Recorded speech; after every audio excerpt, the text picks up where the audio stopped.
चाय प्या. पण कान चाय तोंडाने प्या आणि कान माझ्याकडे ठेवा. ठीक आहे. देवाने सांगितलं उत्तरा तू माझी आई हो.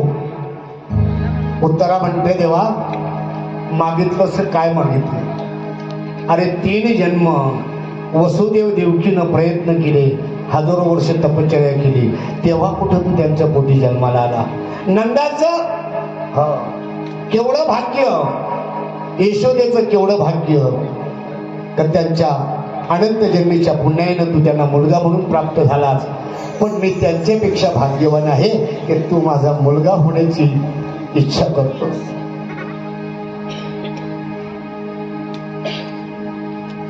त्यांनी सांगितलं हो, कारण तुझ्या पोटात असलेल्या गर्भाला मला वाचवायचं आहे आणि त्या गर्भाला वाचवण्यासाठी मला तुझ्या गर्भामध्ये प्रवेश करावा लागेल, म्हणून तू माझी आई हो. तिनं परवानगी दिली. भगवंत आत गेले आणि त्या परीक्षित राजाला त्या ब्रह्मास्त्रापासून सोडवलं आणि त्या परीक्षित राजानं गर्भामध्येच भगवंताचं दर्शन घेतलं. ज्या परीक्षिताला गर्भामध्ये दर्शन झालं तो परीक्षित किती भाग्यवान असला पाहिजे. तो परीक्षितच भाग्यवान नाही. आणि परीक्षित भाग्यवान होण्याचं कारण तुम्हाला सांगतो. परीक्षित याच्यासाठी भाग्यवान आहे का त्याचं कुळ पवित्र होतं. त्या कुळामध्ये त्याची आजी जी होती कुंती माता, त्या कुंती मातेनं भगवंतावर विशेष प्रेम केलं. आत्या होती ती, वसुदेवाची बहीण होती बरं का कुंती. आणि म्हणून त्या आत्याने एवढं भगवंतावर प्रेम केलं म्हणून तो द्वारकेहून द्वारकेचा राणा पांडवा घरी. त्या कुंतीनं देवावर एवढं प्रेम केलं काय सांगू तुम्हाला. ज्या वेळेला युद्ध संपल्याच्या नंतर पांडवांना राज्यावर बसवलं तेव्हा देवाने सहज त्या ठिकाणी प्रस्ताव मांडला. आत्या आता तू युद्ध झालेलं आहे, तुझी मुलं आता राज्यावर बसली, सगळं क्षम कुशल आहे, आता मी गावाकडे जायचा विचार करतो, मी घरी जातो, द्वारकेला जातो. तिनं सांगितलं नको जाऊ, थोडं दिवस थांब ना देवा. द्रौपदी पण म्हणते थोडं थांब, सत्यभामा म्हणते थोडं थांब. हो नवे नवे माझी उत्तराताई बोलायला लागली, अर्जुन बोलायला लागला, भीम बोलायला लागला, थांबा देवा थोडे दिवस. भगवंत थांबले, पण नुसते थांबले नव्हते, त्यांच्या आग्रहावस्था थांबले नव्हते, तर त्यांना भीष्माचार्याचं त्या ठिकाणी शेवटची वेळ साधायची होती म्हणून थांबले होते. त्यावेळेला तिने सांगितलं थांब. म्हटलं त्या मी थांबतोय पण तू माझ्याकडून काहीतरी मागून घे ग, मला प्रसन्न झालं, मी तुझ्यावर काहीतरी माग माझ्याकडं. त्यावेळेला कुंती माता सांगते देवा मी मागितलेलं देशील का. अगं तू बोलून तर बघ बरं का, या विश्वाचा मालक आहे मी, जे हवंय ते देईन तुला. काय देशील तू मागशील ते देईल. द्यायचं ना देवा तर मला दुःख दे बरं, मला दुःख दे. का दुःख दे माहितीये, दुःखामध्ये तुझी आठवण येते देवा, म्हणून मला दुःख दे. अगं वेडी आहेस का त्या. तू जवान असताना तुझा नवरा मेला,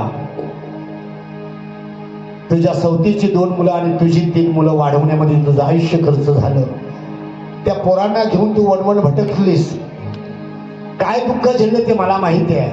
आणि आज राज्यावर बसवून राज्य करण्याचे आणि सुख भोगण्याचे दिवस आले तुझे, आणि तू देवाकडे दुःख मागतेस. काहीतरी मागावं ना वेगळं. नाही देवा, दुःखामध्ये तुझी आठवण येते, कारण सुखामध्ये तुझी आठवण नाही येत. म्हणून मी तुझ्याकडं मागणं मागते, द्यायचं असेल दुनियामध्ये जेवढी काही दुःख असतील तेवढी माझ्या पदरात टाक देवा. आणि अशी जी मागणारी स्त्री आहे ना, निष्पुरी भगवंताकडे काहीच न मागते, काही न मागे कोणाशी, साधू म्हणावे तयाशी. तुकोबारायांनी शब्द सांगितलं देवाला. देवाने सांगितले, तुकोबा माग रे काहीतरी. मागण्याची वास पाहे मुखाकडे, चिंतिल्या रोकडे मनोरथ. हो, त्याने सांगितलं हे चिदान दे देवा, हे चिदान दे देवा,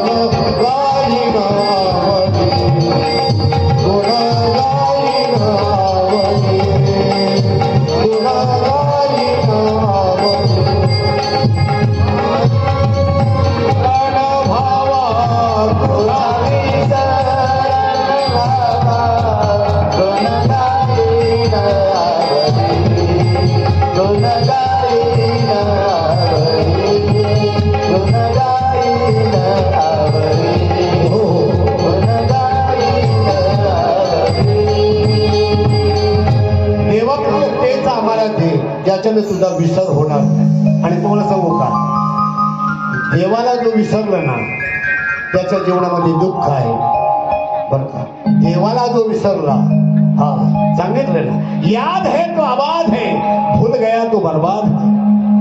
याद आहे ना मग बरं आहे, नाहीतर मग म्हणून आम्ही आयुष्यभर देवदेव करतो. हा, पण आमच्या पदरात दुःखाशिवाय काहीच पडत नाही. याचा अर्थ असा आहे की आमचं काहीतरी धरून आहे बरं का, धरून आम्ही सोडत नाही काही बरं का. हा, एकदा काय झालं, एक छोटीशी गोष्ट सांगतो, मला आठवलं म्हणून सांगतो. माझे सद्गुरू राष्ट्रसंत श्रीपाद बाबांनी उदाहरण सांगितलं सांगतो. एकदा एक बैलगाडीवाला आपलं कापूस गाडीमध्ये बांधून काहीतरी गवत बांधून येत होता, गाडी भरून आलेली तिकडनं. आणि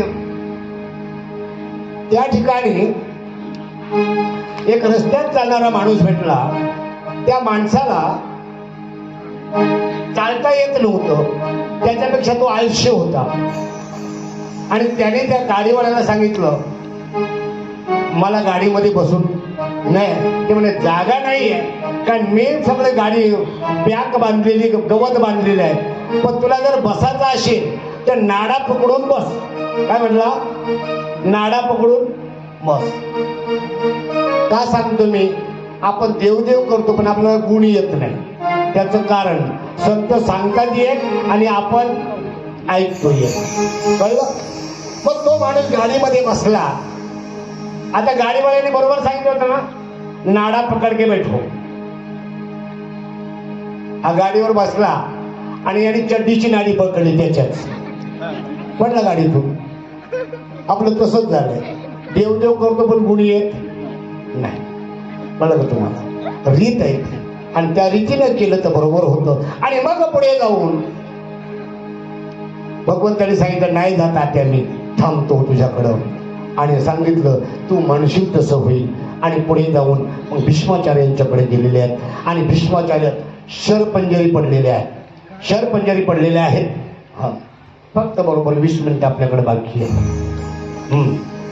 तिथं कोणाला तरी पाठवा. हा, रेडी आहेत का? असू द्या. ते आल्याच्या अगोदर मग भजन पण घेणार आहे आपण आणि मग त्यांचा तो कार्यक्रम करू आपण असं. आणि मग भीष्माचार्याकडे गेल्याच्या नंतर भीष्माचार्य शरपंजरी पडलेले आहेत. इच्छा मरणी होती ती, त्यांना मरायचं होतं उत्तरायणामध्ये मरायचं होतं, दक्षिणायनात मरायचं नव्हतं बरं का.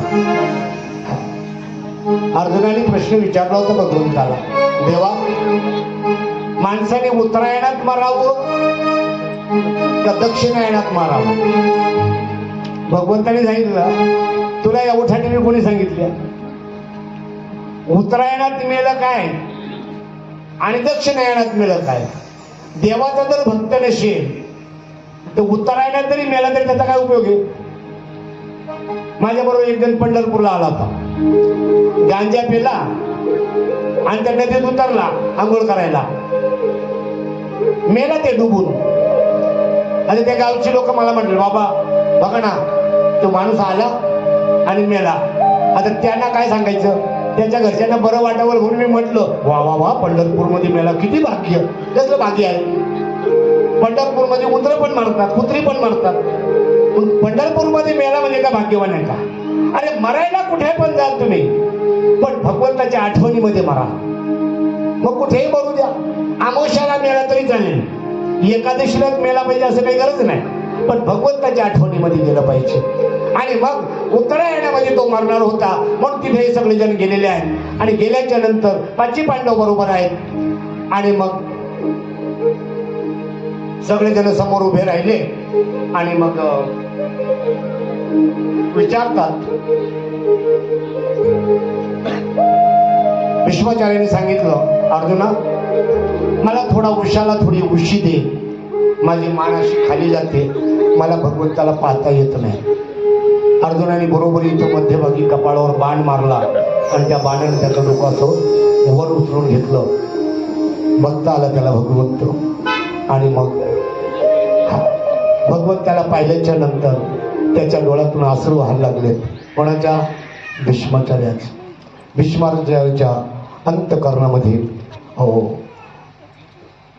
भीष्माचार्याच्या अंतःकरणामध्ये भगवंत वास करत होते. आणि मग 5 मिनट रुकिए, हाँ गाड़ी में बैठिए, एसी चालू करके बैठिए, हाँ राजा को तकलीफ नहीं होनी चाहिए.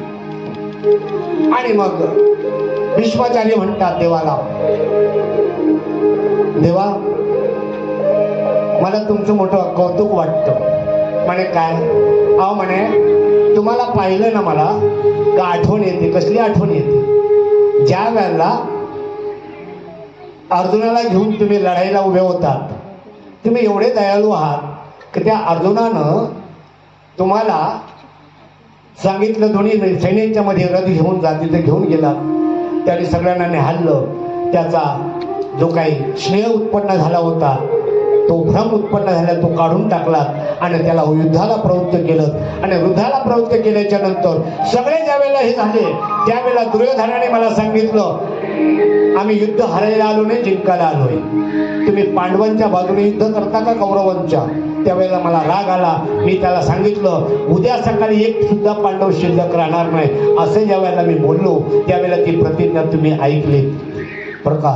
आणि प्रतिज्ञा ऐकली आणि त्यावेळेला तुम्ही त्यावेळेला प्रतिज्ञा केली होती, युद्ध चालू होण्याच्या पूर्वी मी शस्त्र हातात धरणार नाही म्हणून. आणि मी प्रतिज्ञा केली की मी पांडवांना जिवंत ठेवणार नाही. आणि मग ज्यावेळेला युद्ध चालू झालं, त्यावेळेला अर्जुन माझ्यावर बाण मारायला लागला. त्यावेळेला मी अर्जुनाचे बाण अशा हाताने पकडून बाजूला ठेवू लागलो. आणि ज्यावेळेला मी अर्जुनावर बाण सोडले, त्यावेळेला अर्जुन बेहोश पडलेला होता. आणि बेहोश पडलेला अर्जुन पाहिल्याच्या नंतर भगवंत विचार करतात, अरे याचे बाण येतात ते जातात कुठे ना? अर्जुनाचा मला आवाज येत नाही. म्हणून भगवंताने पाठीमागं वळून पाहिलं तर अर्जुन बेहोश पडलेला आहे. आणि मग भगवंताला राग आला, माझ्या भक्ताला इजा पोचवताय तुम्ही. हा, तसेच उतरले खाली आणि चक्र घेऊन, सुदर्शन चक्र घेऊन भीष्माचार्यावर धावले. आणि धावल्याच्या नंतर हो, तो असा उभा राहिलेला, या देवा या सुदर्शन चक्राने माझी मुंडी उडवा, मी त्याची वाट पाहतो, असं भगवंत थांबले. वापस आले आणि अर्जुनाला परत सावध केलं. आणि सावध केल्याच्या नंतर अर्जुनाला सांगितलं, अर्जुना लढ. परत अर्जुनाने बाण सोडायला सुरुवात केली. पण तुम्हाला सांगतो बघा, भीष्माचार्यांचा बाण येत होता एक त्या वेळेला अर्जुनाच्या बाणाने भीष्माचार्यांचा रथ थोडा सुद्धा पाठीमागं सरकत नव्हता, पण भीष्माचार्याच्या बाणाने अर्जुनाचा रथ पाठीमागं सरकायचा बरं का. आणि त्यावेळेला भगवंताला हसायला आलं. भगवंत म्हणतात, वा भीष्माचार्य आपकी जय हो. अर्जुनाला सांगतात, बघितलंच का, अरे त्यांचा रथ एवढासा पाठीमागं जातो, पण तुझा रथ एवढा पाठीमागं जातो. म्हणे त्याने ते बाण मारतात त्यांचा रथ, माझा रथ पाठीमागं जातो, तुम्ही त्याचं कौतुक करता, माझं कौतुक नाही करत तुम्ही. त्याने सांगितलं, ह तुमचं कौतुक काय करू अर्जुना मी तुझं. अरे ज्या रथावर मी बसलेलो आहे, या ब्रह्मांडाचा धनी, या रथावर बसलेला असताना आणि ध्वजस्तंभावर हनुमंतराय असताना सुद्धा त्याच्या बाणानं रथ पाठीमागा जातो. ही भीष्माचार्याची ताकद आहे, कळलं तुम्हाला. आणि मग युद्ध चालू झालं परत, पण भीष्माचार्य अर्जुनाला आटपत नाही. भीष्माचार्य म्हणले, युद्ध करणं पोराबाळांचा खेळ नाही म्हणे, जा वापस जा. असं म्हटल्याच्या नंतर परत अर्जुनाला बेहोश केल्याच्या नंतर मग भगवंताला राहुलं नाही आणि भगवंताने रथाचं चाक काढलं आणि भीष्माचार्यावर धावले. आणि धावल्याच्या नंतर भीष्माचार्य म्हणतात, देवा त्या वेळेचं मी तुझं रूप पाहिलं ना, तुझ्या कोळ्या केसांच्या ज्या बटा होत्या त्या बटाखाली अशा लोबत होत्या, त्याच्यामध्ये घामाचे थेंब आलेले आणि युद्धभूमीवरचे जे धूळ होती ती धूळ तुझ्या कपाळाला लागलेली आणि ते तेज जे मी पाहत होतो त्या तेजाला मी नमस्कार करतो. असं तेज माझ्या हृदयामध्ये अखंडपणे तुझं ते रूप मला पाहावंसं वाटतं, ते अखंड राहू दे. आणि अशा तऱ्हेनं त्या भीष्माचार्याने त्या ठिकाणी स्तुती केली त्या भीष्माचार्याने भगवंताची. आणि त्याच ठिकाणी मग त्या पुढे जाऊन ही कथा या ठिकाणी संपली. भीष्माचार्याचा त्या ठिकाणी निर्वाण भगवंतांनी प्रत्यक्ष डोळ्याने पाहिलं आणि ते मुक्तीला प्राप्त झाले. आणि इकडं या ठिकाणी माझ्या